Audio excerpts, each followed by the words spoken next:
There is a scar on Margaret's lower abdomen that she has never shown anyone. It sits just below her waistline, a pale, quiet line about 3 inches long, barely visible now after 2 years of healing. She does not look at it often, but on one particular Saturday afternoon in October, while sitting alone in her kitchen with the blinds half closed and her phone face up on the table, she thought about that scar more than she had in months. Because on that afternoon, her son Daniel was getting married. And she had not been invited. Before we go any further into this story, let us be precise about one thing. Margaret did not just show up at a hospital and sign a form. She gave Daniel her kidney.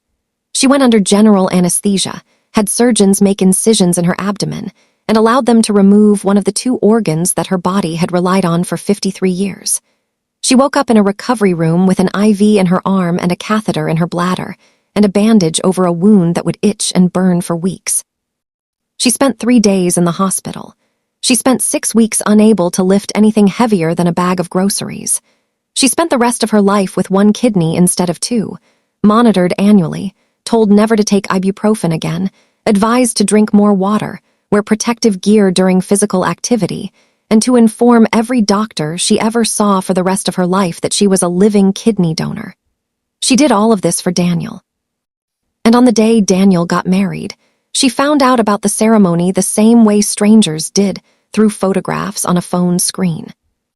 This is the story of Margaret Calloway, a 53-year-old woman from Columbus, Ohio, and the son she raised, loved, and gave a piece of her own body to keep alive. It is also the story of what gratitude actually looks like when it is tested, and what happens when a family discovers that the person they thought they knew had quietly become someone else entirely. Before we dive deeper, let us know in the comments where you are watching from. We would love to hear from you.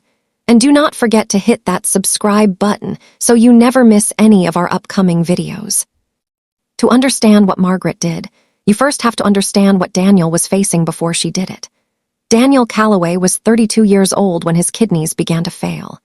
He had been diagnosed 2 years earlier with IgA nephropathy, a condition in which the immune system deposits a protein called immunoglobulin A into the kidneys, causing inflammation that, over time, destroys the kidney's ability to filter waste from the blood. It is a disease that often goes undetected for years. Many people who have it feel fine for a long time. Then the function begins to drop, slowly at first, and then faster, and by the time a doctor sits across from you and explains what is happening, you are already in serious trouble. Daniel had been told his kidneys were operating at less than 15% of normal function. At that level, the body begins to struggle in ways most people never imagine. Waste products build up in the blood, fluids collect in the legs, the heart works harder. Fatigue becomes total and relentless. You sit down and feel like you have been running. You sleep and wake up more exhausted than before. You watch your own body turn against you, and there is nothing you can do but wait. The medical community is precise about what options exist at that stage. Either a patient begins dialysis, a process of artificially filtering the blood through a machine, typically 3 to 4 times per week for sessions lasting 3 to 5 hours each, or they receive a transplant. Dialysis keeps a person alive, but it does not give them their life back. According to data from transplant centers across the United States, patients on dialysis describe the experience as survivable but punishing. Schedule consumes your week. The fatigue is constant. Travel becomes complicated. Work becomes difficult. Relationships change. People on dialysis are not dying, but many of them will tell you they are not fully living either. The transplant list, the national waiting list maintained by the United Network for Organ Sharing, currently has more than 100,000 people on it. The average wait for a deceased donor kidney can stretch to 5 years or more, depending on blood type and geography. 5 years of dialysis. 5 years of machines and needles and exhaustion. That was the road Daniel was looking at when his mother walked in and told him she wanted to be tested. Margaret did not wait to be asked. That detail matters more than it might seem. She heard what the doctors said, she went home that night, she sat with it, and then she called the transplant center herself and asked what she needed to do. She was 51 at the time. She was healthy. She had no history of kidney disease, no diabetes, no blood pressure problems that would disqualify her. She had 2 functioning kidneys and a son whose kidneys were failing, and she made a calculation that most people are never forced to make. She decided that she could live with 1 kidney. She decided her son's life was worth more than her own bodily comfort and her own long-term risk. She was tested. She was a match. She said yes. The process between saying yes and actually lying on an operating table is not a small one. Living kidney donors go through months of medical and psychological evaluation. They meet with surgeons, social workers, and psychiatrists who are specifically tasked with ensuring the donation is completely voluntary and that the donor fully understands the permanent nature of what they are agreeing to. The transplant team is ethically required to make sure no one is being pressured, coerced, or emotionally manipulated into donating. Margaret sat in those meetings. She answered every question. She told them she understood the risks. She told them she understood that she was permanently losing an organ. She told them she was doing it because she wanted to, because he was her son, and because the alternative, watching Daniel spend the next 5 years tethered to a dialysis machine while waiting for a dead stranger's kidney, was something she was not willing to accept when she had a kidney and a match and a choice. The surgery took approximately 3.5 hours. A surgeon made 2 small laparoscopic incisions and a slightly larger extraction incision in Margaret's lower abdomen while she was under general anesthesia. The kidney was removed, carried across the hall, and placed inside Daniel's body, where it was connected to his arteries, veins, and ureter. Both surgeries happened simultaneously. While Margaret's surgeon was removing her kidney, Daniel's surgeon was preparing to receive it. The moment the organ left Margaret's body and entered her son, both of their lives changed in ways that cannot be undone.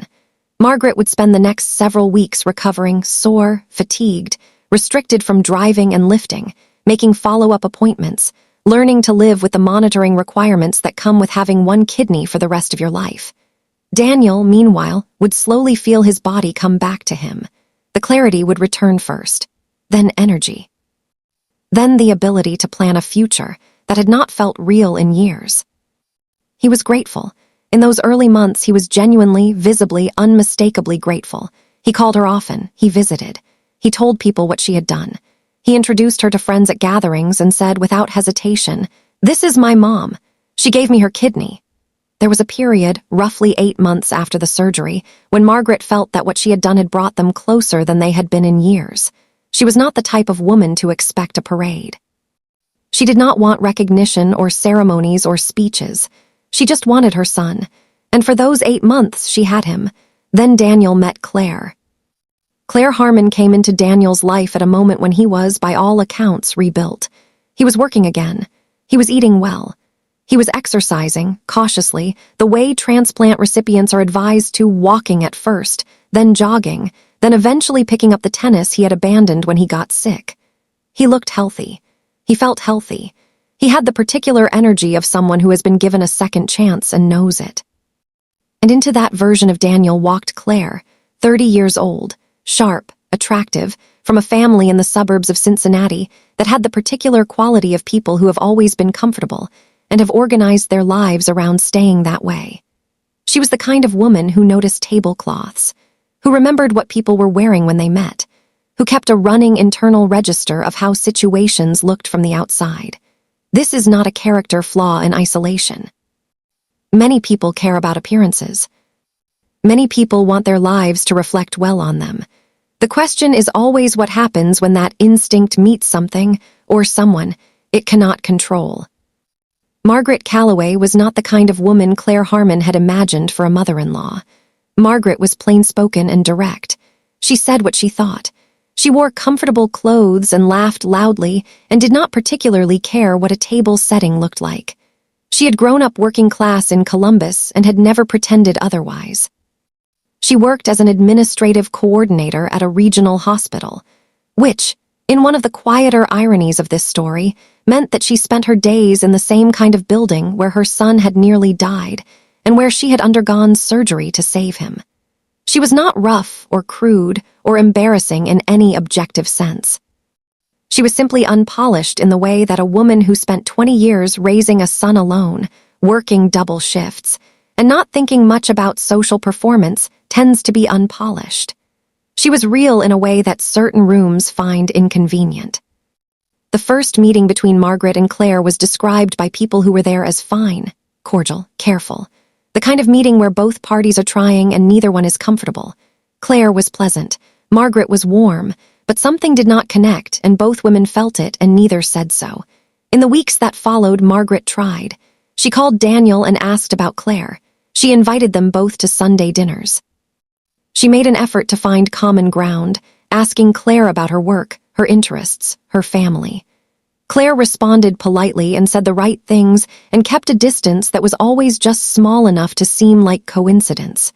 Daniel noticed none of this, or if he did, he filed it somewhere that did not require him to act.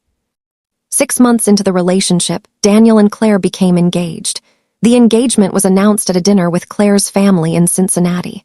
Margaret was not there. She heard about it the next morning when Daniel called her. She was happy for him. She said all the right things because she meant them.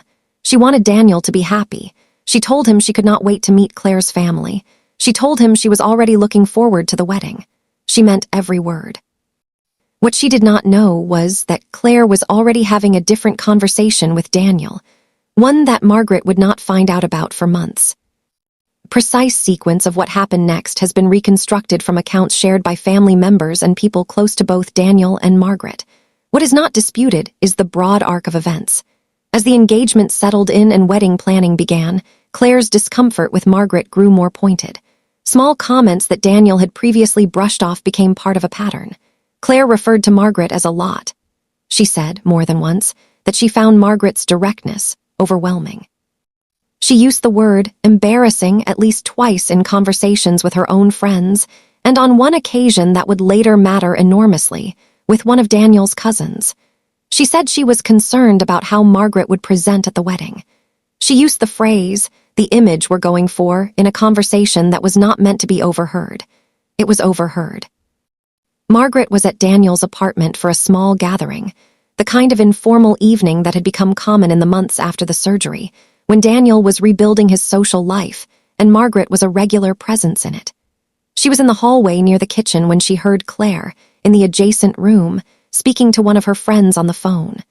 The specific words Margaret heard were, "She's just a lot, and honestly she's embarrassing, and I don't want that energy at our wedding." Margaret stood in that hallway for a moment. Then she walked quietly to the living room, found her jacket, said goodnight to Daniel, and drove home. She did not confront Claire.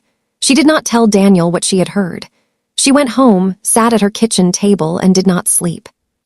This is the part of the story that makes it difficult to look away, because what Margaret did next tells you everything about who she is. She said nothing.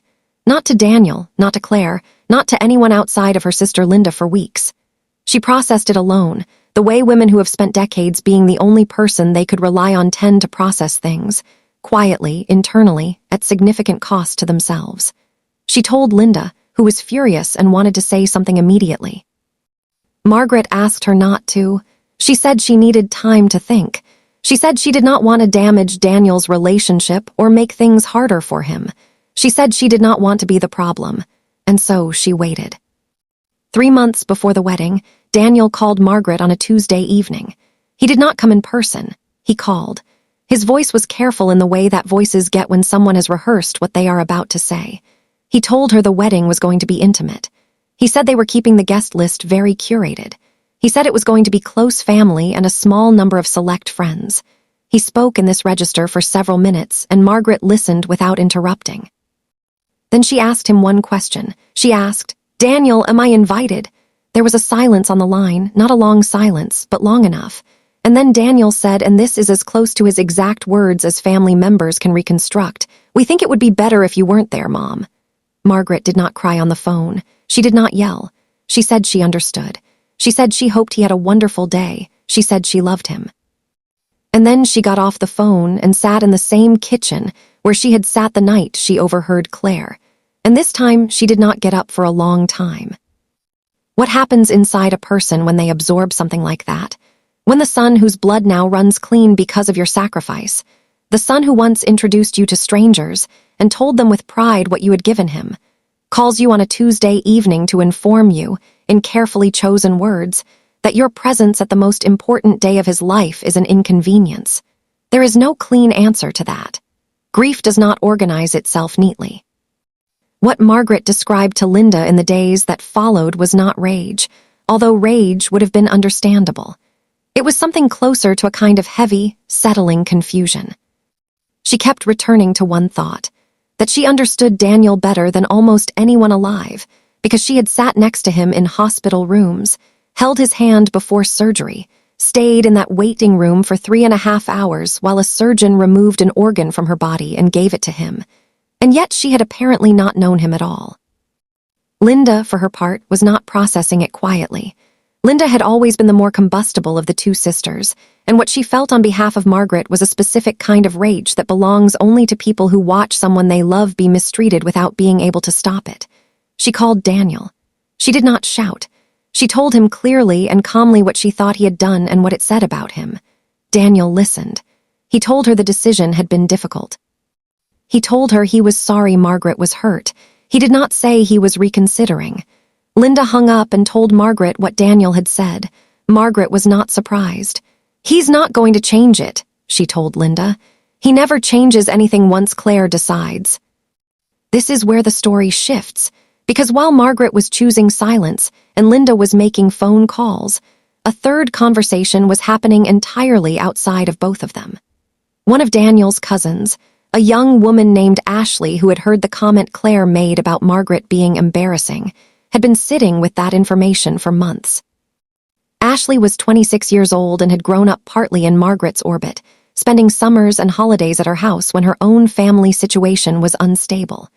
She knew Margaret the way children know the adults who make them feel safe, not as a concept, not as a relative, but as a person who had actually shown up.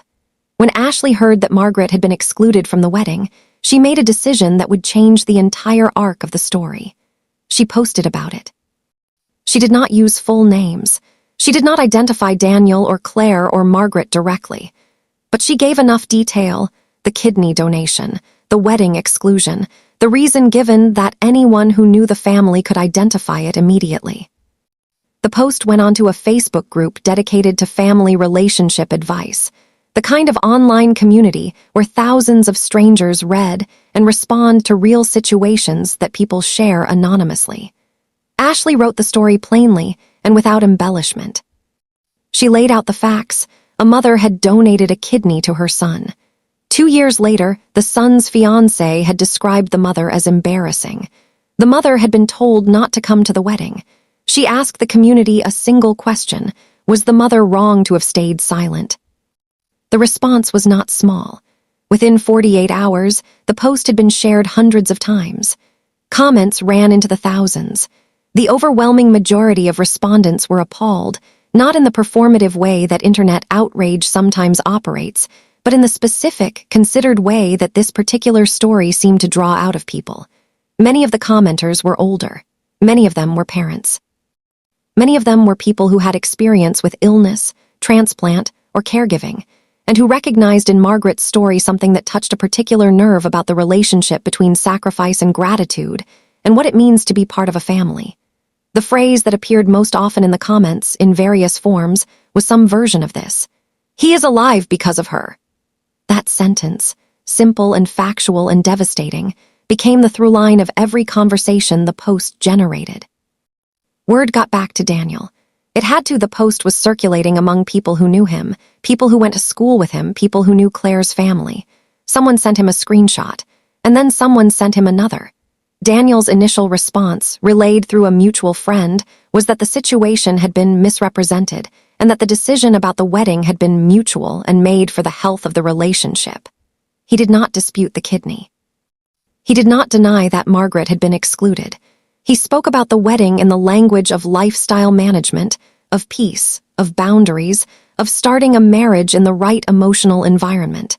He did not say the word kidney in any response that anyone recorded. He never addressed it directly, and people noticed. Claire said nothing publicly, but through people close to her, her perspective eventually surfaced. It was this: that Margaret's donation had been used, consciously or not, as a form of emotional leverage over Daniel. That the weight of what Margaret had done made it impossible for Daniel to ever push back against her, to ever establish a boundary, to ever begin his marriage as an independent adult rather than a son in perpetual debt to his mother. Claire framed the exclusion not as cruelty but as necessity, as an act of protection for her husband and for their new life together. She said that Margaret being present at the wedding would have made Daniel feel guilty rather than joyful. She said the day needed to belong to them. This argument deserves engagement because it is not entirely without logic. The psychological weight of an organ donation is real and documented. Recipients sometimes describe a complicated relationship with the knowledge of what their donor gave up, a combination of gratitude and guilt and obligation that can be difficult to carry. It is possible, in theory, that a family therapist might look at the dynamic between Margaret and Daniel and identify patterns worth examining. But there is a significant distance between that therapeutic observation and deciding, privately and unilaterally, that the solution is to remove a woman from her son's wedding. And there is an even greater distance between making that decision and framing the woman's sacrifice as a problem rather than a gift. What Claire described was not a person who had saved Daniel's life. What she described was a liability. The wedding happened on a Saturday in October. It was, by all accounts, beautiful. Daniel posted photographs on social media. He was smiling in all of them. Claire was radiant. The venue was decorated carefully. There were flowers and candles and a reception that ran into the evening. People who attended said it was a perfect day. And 500 miles away, in a kitchen in Columbus, Ohio, Margaret Calloway scrolled through those photographs on her phone, the same phone Daniel had called on a Tuesday evening 3 months earlier, and she looked at every single one.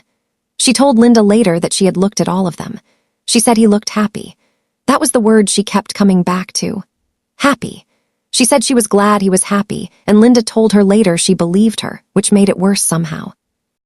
There is a particular loneliness that belongs to this kind of moment, the loneliness of someone who has made a permanent sacrifice for another person and who has no mechanism for undoing it, no leverage, no recourse. Margaret's kidney was inside Daniel's body on the day of that wedding. It was filtering his blood during his first dance. It was keeping him alive while he cut the cake and gave his toast and danced with Claire and thanked the guests who had been curated into the guest list that did not include his mother. She could not take it back. She would never take it back. But she also could not pretend it did not cost her anything to sit in that kitchen and watch those photographs load one by one. What happened in the weeks after the wedding was quieter, but in some ways more significant. The story that Ashley had posted continued to circulate. It was picked up by several larger social media accounts and eventually by a number of online publications that cover family and relationship stories. Each time it spread, more people reacted, and the reaction was consistent. People were not confused about what they thought. There was no divided opinion, no significant cohort of commenters who felt Daniel had made a reasonable decision. The consensus was nearly unanimous. What had been done to Margaret was wrong. And the reason the consensus was so clear was not sentimentality. It was the kidney. People could wrap their minds around complex family dynamics. They could understand friction between a mother-in-law and a daughter-in-law. What they could not square, what they kept returning to over and over in comments and shares and responses, was the specific, factual, irreversible nature of what Margaret had given. She had given him an organ, and he had given her an empty kitchen on his wedding day. Daniel's name never appeared in any public post. Claire's name never appeared, but among the people who knew them, the story was known. Colleagues of Daniel's had seen the posts. Friends of Claire's family had read the comments. The social geography of a situation like this shifts in ways that cannot be fully controlled, and what Daniel and Claire had perhaps not anticipated was that the private decision they had made, the quiet, managed, for the health of our relationship decision, would be read by the world as something different. It would be read as exactly what it was. 6 months after the wedding, Daniel was hospitalized. Not for kidney complications. The transplanted kidney was functioning well, as living donor kidneys tend to do, with survival rates that exceed those of deceased donor transplants by a significant margin. Daniel was hospitalized for something that his medical team described, carefully and in general terms, as a mental health crisis. Depression, severe enough to require intervention. The marriage, which had been 3 months old, was already under strain. The particular quality of life that Claire had worked so hard to curate had not delivered the peace she had promised it would. The things she had managed so carefully, the image, the environment, the guest list, had not produced contentment. What they had produced, in Daniel, was a quieter and more corrosive problem. He had spent months being the man Claire wanted him to be. And in the process, he had lost the thread of who he actually was. He stopped sleeping well. He stopped eating properly. He began to have, according to people close to him, a recurring and intrusive thought that he described to his therapist in their first session as, "I cannot stop thinking about my mother." The therapist, who of course disclosed nothing publicly, did not need to. The people Daniel trusted with the information passed it along carefully and with concern, and it reached Linda, who told Margaret. Margaret's response, according to Linda, was not vindication. It was not satisfaction. It was worry. She asked if Daniel was okay. She asked what she could do. She asked if she should reach out. Linda told her to wait. And Margaret, the woman who had said yes without hesitation when the transplant coordinator asked if she understood the risks, the woman who had sat in a hallway and heard herself described as embarrassing and gone home without saying a word, the woman who had scrolled through wedding photographs alone in her kitchen and told her sister he looked happy, waited. Daniel called her on a Thursday evening, 5 weeks after he was discharged. He had not coordinated the call with Claire. He had not told anyone he was going to make it. He called from his car, parked in the lot of a grocery store, and he stayed in that car for an hour and 20 minutes. Margaret talked to him for all of it. She did not say, "I told you so." She did not remind him of the kidney, or the phone call on a Tuesday, or the October wedding she had not been invited to. She did not make him feel worse for what he had done. She just talked to him. She asked him questions. She listened. She was, by every account of that conversation, the same woman she had always been, direct and warm and steady in the way that some people are steady regardless of what has been done to them. When Daniel finally got out of the car and went into the grocery store, he sent her a text that said only, "I'm sorry, Mom." She replied immediately. She said, "I know, I love you." This story does not have a clean resolution. Daniel and Claire are still married. The relationship between Daniel and Margaret is being rebuilt slowly, carefully, with the kind of deliberate effort that follows a wound that deep. Claire and Margaret have not spoken directly. There is no guarantee they ever will. There is no guarantee that the progress Daniel made in those early therapy sessions will hold, or that the patterns that led to a Tuesday phone call and an October exclusion will not reassert themselves. Real life does not deliver the kind of endings that tie everything together. What it delivers, most of the time, is continuation, the slow, imperfect, day-by-day work of people trying to do better than they did before. What this story does have is clarity. It has the clarity of a 3-inch scar on a woman's lower abdomen that she did not show anyone on her son's wedding day. It has the clarity of an organ that travels across a hospital hallway and keeps a person alive for years. It has the clarity of a phone call made from a grocery store parking lot on a Thursday evening, 5 weeks after a man got out of a hospital bed, to the woman who made it possible for him to be there at all. Margaret Calloway did not save her son's life because she expected something in return. She saved it because it was the only thing she could imagine doing. That is what made what happened afterward so difficult to absorb, not that she expected repayment, but that she expected recognition. She expected to be seen. She expected to exist as a person who mattered in the story of her son's life. She expected to sit somewhere at a wedding and watch him be happy. That was all. There is a question that has lingered at the center of this story from the beginning, and this is probably the right moment to ask it. What does a person actually owe the one who saved their life? Is it everything? Is it a seat at a wedding? Is it at minimum the acknowledgement that the person sitting across from you, the person who makes your new wife uncomfortable, the person who says the wrong thing or laughs too loudly, or does not fit the image you are going for, that this person is alive and standing in front of you in part because of someone else's willingness to be cut open? There is no legal answer to that question. There is no contractual answer. Organ donation is legally and ethically required to be a free gift, with nothing expected in return. No court will compel gratitude. No law will mandate a wedding invitation. But there is a human answer to that question, and most people arrive at it without much difficulty. And the fact that they do, the fact that hundreds of thousands of strangers reading a Facebook post reached the same conclusion almost immediately, suggests that the answer is not complicated. It just requires the willingness to ask. Margaret still has that scar. Daniel still has that kidney. And somewhere in the space between those two facts is everything this story has been trying to say. Before you go, drop your comment below. Could you have done what Margaret did? Could you have picked up that phone on a Thursday evening after everything that happened and just been there?